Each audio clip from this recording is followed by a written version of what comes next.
Hey everyone, and welcome to Grandpa English Channel. Happy New Year! I hope you're starting the year with good energy, or at least with a bit of curiosity about what you want this year to look like. Before we get into today's conversation, just a quick moment. If you enjoy these kinds of real, honest conversations in English, go ahead and hit the like button and subscribe to the channel. It really helps the channel grow, and it means you won't miss future episodes like this one. All right, let's get into it. Yeah, let's go. So, Jack is here with me today, and we're talking about planning the new year, but not in the usual way. Not the do more, push harder, wake up at 5 a.m. kind of planning. I want to talk about planning in a way that actually fits real life. Jack, I feel like the start of the year gives people this mix of excitement and pressure at the same time. Do you feel that too? Yeah, absolutely. There's this fresh start energy, which I really like, but it's often mixed with this unspoken expectation that you need to suddenly become a better, more disciplined version of yourself overnight. Exactly. It's like January 1st shows up and quietly asks, "So, who are you going to be this year?" And that can feel inspiring or very heavy. And most people respond to that pressure by planning aggressively. They plan as if they're never going to be tired, distracted, or emotionally drained. Yes, that's what keeps coming back to my mind. So many plans completely ignore tired Wednesdays. Tired Wednesdays are very real. They really are. And planning that ignores tired Wednesdays is basically fantasy. It assumes you'll always have energy, motivation, and focus, which just isn't how life works. Right. Once a plan ignores reality, it stops being supportive. It turns into something you constantly feel behind on. And then people blame themselves. They think, what's wrong with me? Why can't I stick to this? When really, the problem isn't discipline, it's the design of the plan. Exactly. We design plans for an imaginary version of ourselves, not the person who actually has to live the year. The person who gets tired, has low energy days, gets bored, and sometimes just wants to exist without optimizing everything. Yes, and that's why I've been thinking a lot about identity-based planning. Not what will I force myself to do, but who am I trying to become, realistically? That shift alone changes everything. It really does. Take career planning, for example. A lot of people start the year saying, I'll work harder, I'll prove myself, I'll push more. Which sounds ambitious, but also a little dangerous. Exactly. Instead, imagine the identity is something calmer, like, I'm someone who learns continuously, or I'm someone who takes initiative when it makes sense. That already feels more sustainable. Less pressure, more direction. Yes, and once you frame it that way, the actions don't have to be extreme. It might just be learning for a short time, a few days a week, or once a month speaking up at work, suggesting a small improvement, or asking to help on a new project. Those are the kinds of actions that actually compound over time. Exactly. And the same logic applies to mental health. If the identity is, I respect my limits and I recharge, your plan suddenly looks very different. Because stopping becomes part of the plan. Yes, and that's the part people forget. They plan workouts, they plan projects, they plan learning, but rest is just assumed. And when rest isn't planned, burnout is almost inevitable. That's where I really want to pause, because a lot of people plan the new year like this. I'll do more, I'll stretch myself, I'll push harder. Without asking what the cost will be. Exactly. So when you look at someone's plan, what tells you this is setting them up for burnout, not sustainable growth?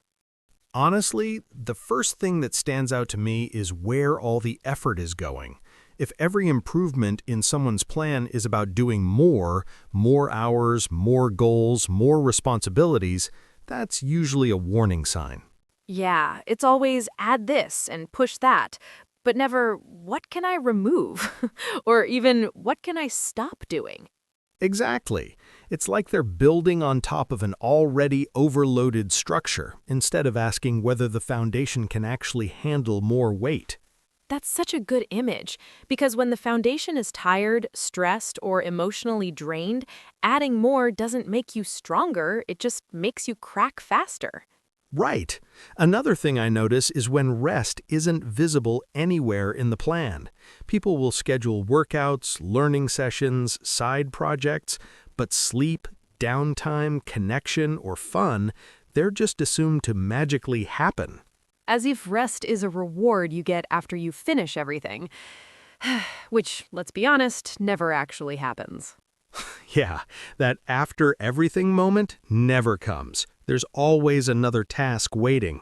Something else that really stands out to me is the energy assumption. A lot of plans only work if the person has high energy every single day. Which is unrealistic for anyone who's actually living a full life. Bad sleep, emotional stress, unexpected problems, those things aren't exceptions, they're part of the year. Exactly, and you can feel it when a plan is off. Some plans look impressive on paper, but just looking at them makes people anxious. That's such an important signal. A good plan should feel grounding. It should give you a sense of direction, not a sense of pressure. Yes, and the language people use matters a lot too. I hear so many shoulds. I should wake up earlier. I should be more productive. I should stop wasting time. There's no curiosity there, no kindness, just obligation.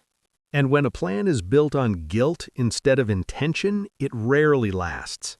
If your January plan already feels heavy, I don't see how it survives March. Yeah, March is usually where reality shows up uninvited. That's why I really love the idea of planning rest on purpose, because planning is so often framed as, how can I squeeze more productivity out of myself? When honestly, most people don't need more squeezing. They need more breathing room. Exactly. Planning your year isn't just about tasks, it's about designing your life. Yeah, when you work, when you rest, when you connect with people, when you do things simply because they make you feel alive, not because they're useful. And if the only things you plan are work and self-improvement, your life slowly turns into a never-ending to-do list.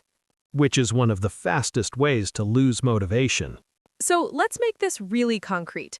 Someone's listening right now thinking, okay, I get the ideas. Identity, sustainability, rest. Where do I actually start this week? Yeah, like where do you even start without overwhelming yourself? Exactly. Imagine it's a quiet Sunday afternoon. No rush. You've got a coffee or tea next to you. How would you guide someone through planning their year in a calm, human way? The first thing I'd say is don't start by planning forward. Start by looking back. I love that because people always rush to the future. Yeah, and they skip the most valuable information, what the past year already taught them. Like what worked and what absolutely didn't. Exactly, and not in a polished way, just writing honestly. What drained you? What gave you energy? What surprised you about yourself? That reflection alone can be really grounding. It slows your nervous system down. It does, and once you've done that, instead of planning everything, you choose a few areas that actually matter to you this year. Not 10 areas, not your entire life at once. Yeah, because when you spread your energy too thin, nothing really sticks. Then comes my favorite shift, moving from goals to identity. Who are you becoming? Yes, that question changes the tone of the whole plan. It feels calmer, more personal. And once identity is clear, the actions can be small, even tiny. This is where a lot of people get stuck, though. They think small actions don't matter. That's usually perfectionism talking. The all or nothing voice, I can't do it properly, so I won't do it at all. which sounds logical but quietly destroys consistency. Exactly. That's why I like the idea of having two versions of every habit. Tell me more. There's the ideal version, the one you do on good days, and then there's the minimum version, The one you do when everything feels hard. The version for tired Wednesdays. Exactly. That minimum version keeps the identity alive. It says, I'm still someone who shows up. And that identity is incredibly powerful over time. It really is. A year of good enough beats 3 perfect weeks followed by 9 months of quitting. Every single time. And that's how planning becomes sustainable instead of stressful. I want to shift gears slightly because planning doesn't happen in a vacuum. No, life is messy. Exactly. Work, relationships, family, chores, money, it's all mixed together. Which makes planning just one area in isolation almost impossible. So, how do you think about planning life in a more holistic way without trying to optimize everything at once? Okay, first of all, can we all just admit something? Trying to optimize everything at once is basically a trap. Yes, it sounds so impressive though. Like, this year I'm optimizing my career, my health, my relationships, my finances, my mindset, my sleep. Suddenly you're exhausted just saying it. Exactly. You haven't even started and you already need a nap. And then people wonder why they burn out by February. It's like trying to spin 10 plates at the same time and pretending that's normal. Right. And what usually happens is one or two areas get all the attention and everything else quietly falls apart in the background. Yeah, you're crushing it at work, but your relationships are on life support. Or you're super consistent with workouts, but mentally you're just fried. Which is why I think holistic planning isn't about doing everything well. It's about deciding what gets full energy and what just gets maintenance energy. Ooh, I like that phrase, maintenance energy. That feels very real life. Yeah, some seasons of life are for growth, some seasons are just about not falling apart. And both are valid. That's the part people forget. They treat maintenance like failure. When actually maintenance is success. Keeping things stable while life is busy is a win. Exactly. Sometimes the goal for a season is just, let's not make things worse. Honestly, that's a very underrated goal. So when someone is planning the year, instead of asking, how do I improve everything, maybe the better question is, where do I really want to focus my energy right now?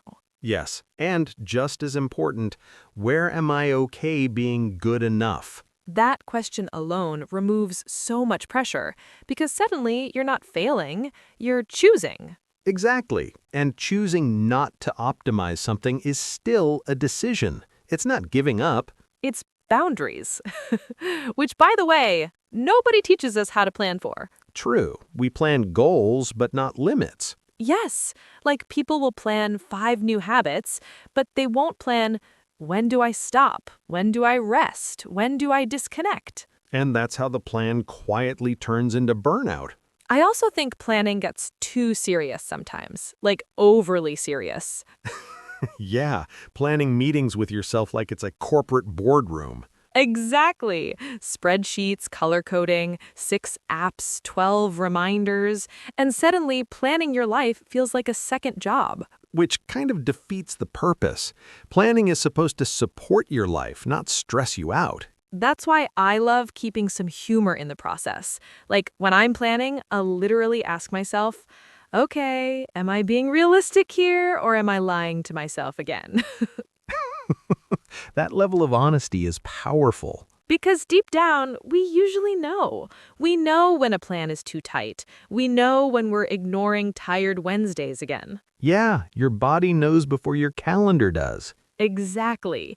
And when you start listening to that, planning becomes less about control and more about cooperation with yourself. That's such a good way to put it. You're not fighting yourself anymore. You're working with who you actually are. And honestly, that's where planning becomes exciting again, because it's not about becoming someone else, it's about supporting the person you already are. And giving that person a year that feels livable. Not perfect, not impressive on paper, but livable. I feel like that should be the real New Year's resolution. Make my life more livable. I'd subscribe to that immediately. Same. No gym membership required. And honestly, if someone listening takes just one thing from this conversation, I hope it's this idea. Your plan should make you feel supported, not chased. Yeah, if your plan feels like it's running after you with a stopwatch, it's probably time to redesign it. That image is way too accurate. Okay, there's one thing we have to talk about before we go any further. Because no matter how calm your plan is, no matter how realistic it sounds, there's this one thing that can completely mess it up: comparison. Ah, yes, the silent killer of good intentions. Exactly. You sit down feeling pretty good about your plan, and then you open social media, and suddenly everyone else is learning faster, earning more, traveling more, glowing more, and you're just there like, wow, okay, never mind. Yeah, 5 minutes ago you were proud of yourself for planning a weekly walk, and now you're questioning your entire existence because someone your age built 6 streams of income before breakfast.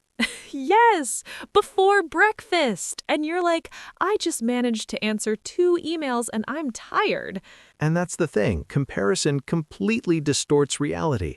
You're comparing your behind the scenes to someone else's highlight reel. Exactly. And then your plan slowly stops being about you.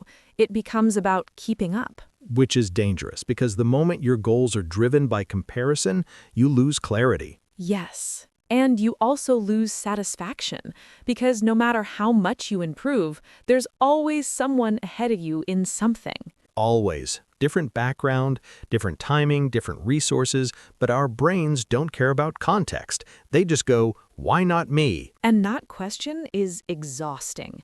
It drains motivation instead of fueling it. That's why I think one of the healthiest things you can do at the start of the year is to redefine what progress actually means for you. Yes, not progress compared to others, progress compared to yourself. Exactly. Last year's version of you is the only fair reference point. And even that version deserves some compassion, because you were doing the best you could with what you knew back then. That's such an important point. Growth isn't about rejecting who you were, it's about building on it. I love that. Building on it, not erasing it. Yeah, this whole new year, new me thing sounds catchy, but it subtly implies that the old you wasn't good enough. And that's not true.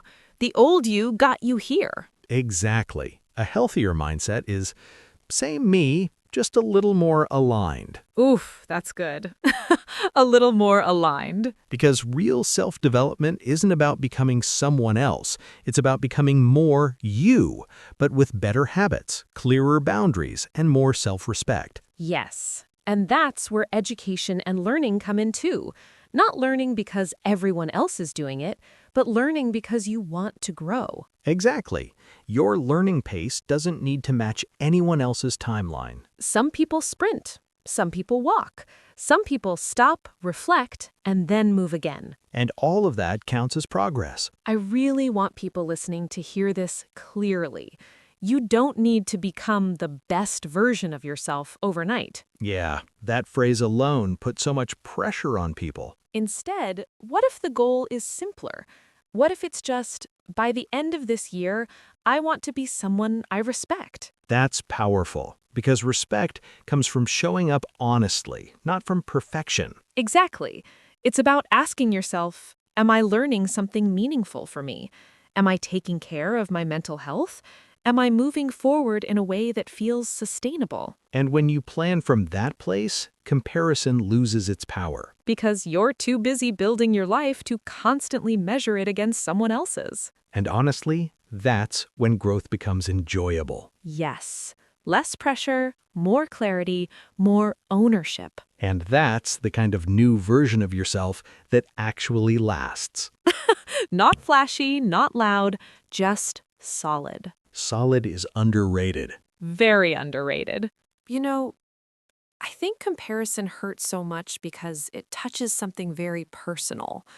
It's not just about goals or success, it's about worth, about feeling like you're behind in life somehow. Yeah. It quietly turns into this question in your head. Am I doing enough? Am I enough? And that's a heavy thing to carry into a new year. Exactly. And the sad part is, people rarely say that out loud.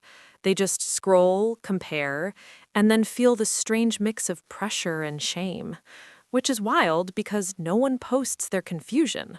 No one posts their doubts or the nights they lie awake wondering if they're on the right path. They only post the milestones. And then you sit there thinking, everyone else seems so certain. Why am I still figuring things out? Which is ironic because figuring things out is the human condition. None of us ever really stop doing that. Yes. And I think that's why planning the new year can feel emotional for people. It's not just a calendar exercise. It's this quiet moment where you're face to face with your hopes, your disappointments, and the version of yourself you wish you were a little closer to. That's so true. A new year almost feels like a mirror. It reflects back what you're proud of and what you still feel insecure about. And that's where I think compassion really matters. Because if you plan the year from a place of self-criticism, the plan will feel like punishment. Yeah, but if you plan from a place of self-respect, even ambitious goals feel lighter. Exactly. That's why I keep coming back to this idea of creating a version of yourself that you can be proud of, not one that impresses other people. Because impressing other people is a moving target. It never really settles. Never. There's always someone doing more, faster, louder, and chasing that just leaves you exhausted. But when your focus shifts inward to your values, your growth, your learning, something really calming happens. Yeah, it feels like you're finally standing on your own ground. Not competing, not rushing, just building. And that kind of building is quiet. It doesn't always look impressive from the outside. But it feels solid on the inside. Exactly. And that's what self-development should feel like. Not a performance, not a race, but a relationship with yourself. I love that you said relationship, because relationships take patience, they take listening, they take forgiveness when things don't go perfectly. And consistency, showing up again even after you mess up. Which brings us back to learning and education. I think a lot of people put pressure on themselves to learn faster or catch up. Yeah, as if there's some universal timeline everyone else received and they missed. Right, like there was a meeting and we didn't get the invite. But learning doesn't work like that. It's deeply personal. It unfolds at different speeds, depending on life, energy, and context. And when you let yourself learn at your pace, learning becomes exciting again, not stressful. Exactly. You stop learning to prove something and start learning because you're genuinely curious. And that curiosity is such a beautiful thing to protect, especially in a world that's constantly comparing, measuring, ranking. Which is why I think one of the most radical things you can do this year is stay focused on your own lane. Yes, your goals, your growth, your education, your mental health. And trusting that slow progress done honestly is not failure. It's maturity. It's self-respect. And honestly, if by the end of this year someone feels more at peace with themselves, more aligned with who they are, and a little kinder to their own journey, Then that's a huge success. way bigger than any checklist. Way more meaningful than any comparison. And that's the version of yourself worth building. Not perfect, not flashy, just real. And real lasts. Okay, let me shift us slightly because I don't want this to sound purely emotional. There's actually a very logical reason why comparison affects people so deeply. Definitely. It's not just insecurity. It's a thinking issue more than anything else. I think it is, yeah. When people compare themselves to others, they're usually comparing outcomes, not systems, not background, not starting points. You're right. They see the results, but they don't see the time, energy, or support behind them. Or what that person had to sacrifice to get there, which changes the whole picture. Absolutely. From a logical point of view, that makes the comparison flawed. You're judging yourself using incomplete information. It's like trying to navigate using someone else's map. Different roads, different conditions. Couldn't agree more. And then people take it one step further. They let that comparison shape their plans. Yes, and that's where things really go wrong.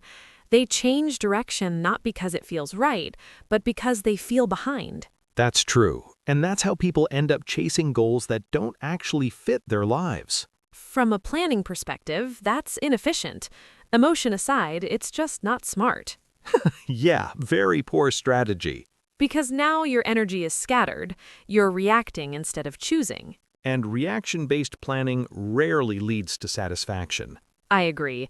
That's why focusing on your own goals, your own learning, your own pace isn't just healthier, it's more rational. It really is. It's basic resource management. Time, attention, and energy are limited. And using them for comparison has a very low return. That's a good way to put it. Comparison feels productive, but it produces nothing. Whereas directing that same energy toward improving your own systems actually compounds over time. So true. Even small adjustments in how you work, learn, or rest can add up in ways people underestimate. And there's joy in that too, because when you become your reference point, progress becomes visible again. Yeah, you start noticing things like, this used to stress me out, and now it doesn't. Or, I handle situations like this better than I did last year. Those moments don't get much attention online, but they matter a lot. They're quiet wins, and honestly, those wins build real confidence. Because they're earned, not compared. I feel the same way. Planning your year around those kinds of wins is incredibly stabilizing. It also reduces decision fatigue. You're no longer constantly adjusting your path based on what others are doing. Which frees up mental space. And mental space is usually where joy shows up. I've noticed that too. Joy needs room. It doesn't survive under constant pressure. So if someone is listening and asking, how do I create a new version of myself this year? I think the logical answer is build systems that fit your life and let them do the heavy lifting. And then measure progress by consistency, not intensity. I'm with you on that. Intensity is exciting, consistency is effective. And effectiveness is what actually changes things. Not flashy, but reliable. Reliability doesn't get enough credit. Not at all. At the end of the year, the version of yourself you'll be proud of won't be the one who tried to do everything. It'll be the one who made thoughtful choices. Who focused on what mattered most. And allowed enough joy in the process to keep going. That's the balance. When I think about it more deeply, I realize that comparison doesn't just waste emotional energy. It actually interferes with clear thinking and long-term planning in a very practical way. Definitely. When your attention is constantly pulled toward what other people are doing, it becomes much harder to see your own path clearly or make decisions that truly fit your situation. And the problem is that comparison often feels useful at first. It gives this illusion of awareness, like you're staying informed or motivated. But over time, it quietly erodes confidence and focus. I think that's true. It creates noise in the decision-making process. So instead of asking, what actually makes sense for me right now, you start asking, how do I measure up? Which is a very different question, and usually a much less helpful one, especially when you're trying to plan an entire year, not just a single goal. You're right. Planning a year requires stability and clarity, and comparison introduces uncertainty where it doesn't belong. That's why I think focusing on your own goals and your own learning isn't just emotionally healthier, it's strategically smarter. I agree with that. When you make yourself the reference point, you're working with consistent data, your habits, your energy, your limits, instead of constantly adjusting to external signals. And that consistency makes progress easier to notice. You begin to see patterns, like where you're improving slowly but steadily, and where you might need to adjust without judgment. I've seen that happen with a lot of people. Once they stop measuring themselves against others, they suddenly realize they've been growing all along, just in quieter ways. Those quiet changes matter so much more than people realize. Handling stress a bit better, communicating more clearly, or recovering faster from setbacks. Those things don't show up in comparisons, but they completely change how life feels. That's very true. And when planning is built around those internal improvements, the whole process becomes more sustainable and, honestly, more enjoyable. There's also a certain sense of relief that comes with that shift. You're no longer racing against someone else's timeline, and that alone creates space for calm and even a bit of joy. I've noticed the same thing. When people stop rushing to keep up, they start enjoying the process of learning and improving again. And enjoyment matters more than we admit, because if a plan feels heavy or joyless, it's unlikely to survive the year, no matter how logical it looks on paper. Absolutely. Joy isn't a distraction from growth. It's one of the conditions that allows growth to continue. So when someone asks, how do I create a new version of myself this year? I think the most realistic answer is to build systems that respect who you are now, while gently guiding you toward who you want to become. That approach also makes progress easier to measure. Instead of tracking intensity or dramatic change, you look at consistency, alignment, and how often you show up. And over time, that adds up to something meaningful. Not flashy, not dramatic, but solid and deeply personal. I couldn't agree more.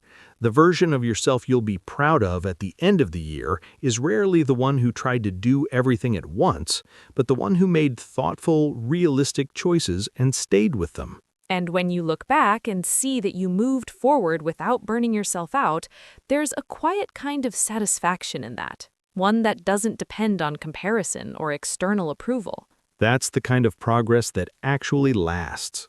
So, when I zoom out and think about everything we've been circling around, I feel like it all comes back to one simple idea.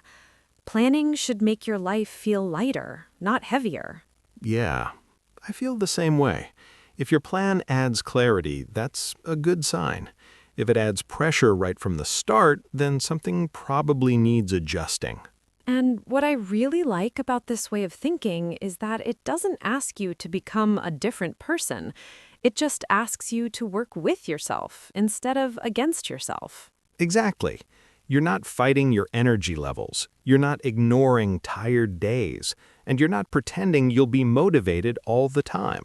Which is honestly such a relief. Because most of us already feel like we're trying hard enough. Definitely. And when planning respects that, it becomes supportive instead of demanding. I also love that this approach shifts the focus away from comparison. You stop asking, am I ahead or behind, and start asking, am I moving in a direction that makes sense for me? That shift alone saves a huge amount of mental energy, and suddenly progress feels quieter, but also more real. Yeah, it becomes about small, steady movement, not dramatic transformation. And that's where joy sneaks in, not as excitement or hype, but as this calm sense of, okay, I'm doing something that feels right. I love that feeling. It's not loud, but it's very reassuring.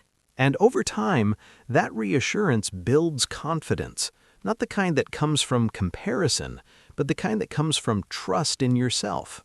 So, if someone listening takes anything from this conversation, I hope it's this idea that planning the new year doesn't have to be intense or overwhelming. It can be gentle, it can be flexible, and it can still be effective. And maybe even enjoyable. Yeah, that would be nice, wouldn't it? It really would. And honestly, starting the year with a plan that feels supportive might be one of the best gifts you can give yourself. I think so too. A plan that leaves room for growth, but also leaves room to breathe. Okay, I feel like that's a good place to land before we wrap things up. Before we finish, I just want to leave you with a small thought. Nothing you need to write down, nothing you need to act on immediately, just something to sit with. As you think about this new year, maybe ask yourself one simple question. What kind of life am I actually trying to build? Not what looks good from the outside, not what other people expect, but what feels honest and sustainable for you. Yeah, and if your plan for this year supports that answer, even in small ways, then you're probably on the right track. So, wherever you are right now, walking, driving, or just taking a quiet moment, give yourself permission to slow down a little and trust that steady, thoughtful progress really does add up over time. It does. And you don't have to have everything figured out today. Thankfully. And if you enjoyed this kind of conversation, go ahead and like the video and subscribe to Grandpa English channel. It really helps us keep creating more episodes like this, and it means you'll be here with us again next time. We'd really love that. All right, take care of yourself, and we'll see you in the next one.